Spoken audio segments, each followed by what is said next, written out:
This is Assembly Calendar, produced by the New York State Assembly Office of Radio and Television Services.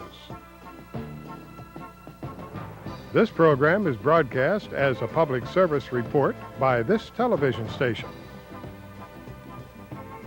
Assembly Calendar is designed for state lawmakers and utilized by them to inform their constituents of important legislative issues and other matters of local concern deliberated by the New York State Assembly at Albany.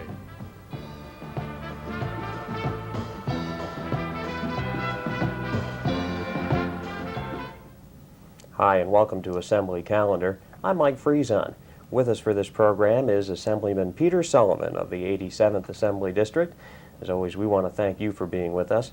And Assemblyman Sullivan, it is wise for us to note that we have a guest with us for this program. This is kind of a special edition of Assembly Calendar for you. We're going to spend this program talking about the services that you and your office provide to the constituents, the people you serve.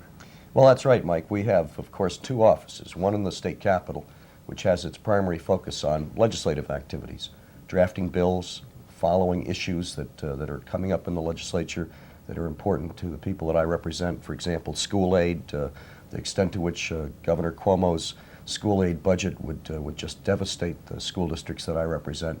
We want to track that issue and keep on top of it so that we can make certain that I have maximum effectiveness in expressing the views of the people who are committed to education in my area. The committee agendas for the various committees on which I serve, the travel schedule as program committee chairman for the Assembly Republican Conference. All of those things are really the principal focus of the Albany office. Although we do constituent service out of the Albany office, the primary focus of constituent service is my community office in White Plains. And they're locally based, accessible to people who want to stop by and visit, people who have a problem and feel that they need to come in and sit down on a one-to-one basis. The real focus of that office, of course, we do respond to issues and things like that people want to express views about, but the principal focus of that office is to help people, to help them with their problems, to try to clear out the muck of government, if you will, cut through the red tape and get results. And that's one of the things that we end up talking about a lot on this program. With you, consumer issues comes to my mind. There is a lot of that is necessary when it comes to government work. You have to cut through that red tape with government as much as you do with some big businesses. Well, that's exactly the case, and that's why I thought it would be kind of interesting to bring along Edna Sullivan, the woman who manages my district office in White Plains, in the community office. She's the one who answers the phone calls. She's the one who deals with the people who call with problems. She's the first line of contact for most of the folks who come into the office. Well, Edna, it is nice to meet you and to have you here with us. If you could explain for us right off the bat the types of things that come before you in Peter Sullivan's office. Yes, I'd be glad to. I'd like our constituents in the 87th Assembly District who have spoken with me many times over the past few years to see me, who have never met me, and know that I am there to help them all the time. We run the gamut of problems and issues from A to Z, frankly. I think 50% of our calls offer assistance to senior citizens. But if it's a question of replacing a traffic light in a dark area of the city, we can accomplish that. We have done so. If it's a question of resetting the timing on a light near a senior citizen complex, we have done that so the seniors can get across the street safely. We help our constituents with problems they may have either through computer error or just negligence on somebody's part with their taxation and finance. We have been able to get a special wheelchair for a just severely retarded child that had been refused because of the expense of the thing. We were able to get it and upgrade the quality of life for this little child. We help people with their insurance claims. We act as intermediary, and we're there to provide assistance and tell people where to go when they just call for questions that they need help on. But now, you didn't go out and reset the timing on that Oh, no, light yourself. no. You really serve, we don't want people to think that we've got you out on a ladder in White Plains. You really serve as an expediter, Yes. as an intervener and even really as an ombudsman True. on behalf of people who need help with problems. And it's been interesting, for example, I've noticed with the Department of Taxation and Finance, the state tax department, that while they will not compromise the confidentiality of a taxpayer's returns, nonetheless, our intervention, your activities have been able to get people refunds that were long overdue and hadn't arrived, get responses from state agencies that sometimes haven't always been as responsive as they should have been in the first place. That's true. It sounds to me like you do find yourself going up against that bureaucracy that we were just talking about a couple minutes ago in all sorts of different forms, Very many frequently. offices. Yes. How about do you find yourself sometimes with situations you can't handle because people bring the wrong questions to you? I mean, they're looking maybe for a pothole fixed in their road, that's something that doesn't fall in, and you have to say no to people sometimes? Well, I can contact the people who are responsible for doing that and put them in touch with the situation for our constituent. As a matter of fact, I was able to get shrubbery cut down at a very dangerous intersection, and it was done within 24 hours. Although the constituent had been trying all different areas trying to get this cut down. Yeah. But I was able to clear the bureaucracy and get through to the people who are responsible.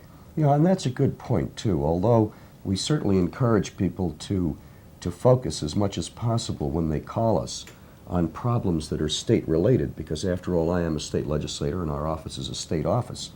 The fact remains that we really try not to turn people away, so that even if it's a problem that involves a local government or that involves the federal government, frequently we can serve as an intermediary in providing support, in providing assistance, and in providing direction to someone who needs help. Let me raise the obvious here. We've got Assemblyman Peter Sullivan sitting immediately to my right, and Edna Sullivan, his office manager, sitting immediately to his right. I think you quite open about the fact that you folks are related somehow. Well, that's right. We've got a special kind of relationship. Mrs. Sullivan is my mother, and she'd worked for many years in the local office, probably 6 or 7 years as basically a full-time volunteer. And then one December, I got annoyed with her for something that she was doing in the office, and she got unhappy with me for being annoyed at her, and she said, "You either have somebody in this office who's paid or you paid me." And I said, "Boy, holy smoke, I guess I better do it." So about 6 or 7 years ago, Mother went on the payroll on a full-time basis, managing the office and delivering the service that she'd been delivering in the past with nothing more than thanks from me, but now, as she properly should have been, as a salaried person dealing with people's problems. And I have to tell you that it is a particularly special thing, because obviously with 120,000 people in the Assembly district that I represent, obviously I can't be everywhere at the same time. But you could hardly find a better surrogate than my mother to represent me, to be there when I'm in Albany and she's locally taking care of people's problems. So it has really worked out terribly well. Do you run into some people who might criticize the fact that your mother is managing your office for you? We've never had any complaints like that. In fact, the interesting thing is that, as I mentioned before, in terms of the effectiveness of Mother as a surrogate, the truth is that she can get people to open up and talk about their problems in ways that probably I couldn't even do.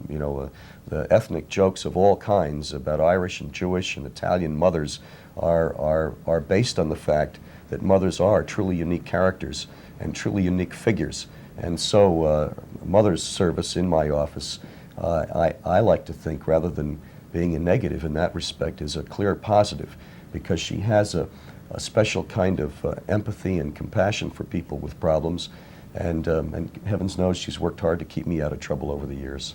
And do you find that to be true, that you have to rein in your son sometimes and point him in the right direction? Oh, not really. Not really. He knows his job pretty well.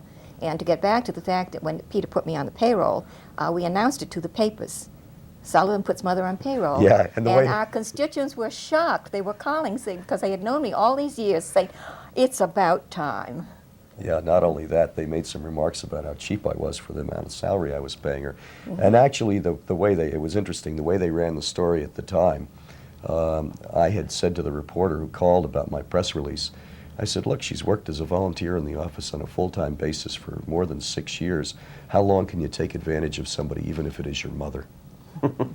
So we've gone from there, and it has really been an unusual and special kind of family endeavor to have Mother involved, and from time to time she gets up to Albany, not as often as I'd like, but her focus, as I mentioned before, in talking about the structure of the office has been principally on the community office, the community service, and dealing with constituent problems. And how about unusual requests that is there anything in particular that comes to your mind as an unusual request your office has had to fill, or that a constituent has asked you about? Remember the lady that called and asked us if we could get the leaves taken away? Oh, well, yes. I told her I didn't have a rake in the office, but you were nicer than I was, and you called the village and made certain that they arranged to have the leaf pickup done. Yeah. Well, many times our constituents have tried to solve their problems before they contact us, so that by the time they reach us, they are upset and frustrated. And sometimes it's just a question of letting them talk it out and easing their mind. And if I can't solve their problem directly, I can refer them or even contact the agency that can help them. Well, that's interesting. And it sounds like you have a real feel for that part of your job, that you're there to help people, and how it is best that you can go about helping them. To get back to the senior citizens, of course, one of their problems is the fact that Medicare is notoriously very low paying, and I am able to get their cases reviewed, and many times, and invariably, I can get them more money, because either it's been denied or been underpaid. There are times when it just seems that the state and its agencies have functioned in ways intended to make legislators look good. I mean, if they would do things right in the first place, there would be less need for our intervention. And it's depressing to think that people have to reach out and they have to ask for help to have these issues resolved. But I'm sorry to say that as many hardworking, really good people as we have in state government, that often there is that faceless bureaucratic quality to much of what they do, and they lose touch with the real grassroots level of how people live and how they feel and what they really expect to have, properly expect to have from government. We had an interesting role model in this respect, I must say. For many years, Dick Ottinger was congressman in Westchester County, and he had an outstanding reputation for constituent service, dealing with people's problems on a really literally one-to-one basis. And so when I first ran, I'd been involved with a Citizens Advisory Committee of his many years ago.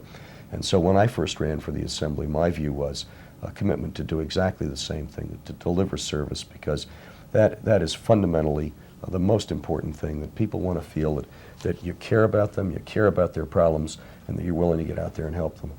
Edna, again, you made the point earlier on that it's nice to give people the opportunity, a chance to see you, to know who the person is, the voice at the other end of the phone line in most occasions. I suppose you'd like to make it clear that if anybody had any problems or questions about state service in your area, to give you a call. Oh, definitely. Then they know that, and I assure them that I am there to help them, and our office is dedicated to helping our constituents. And can you tell us, give the address and the phone number? Or for Well, where people our can... office is located in White Plains at 2 William Street, room 205, and we are directly across the street from the Galleria. Okay, and if people wanted to reach you by phone?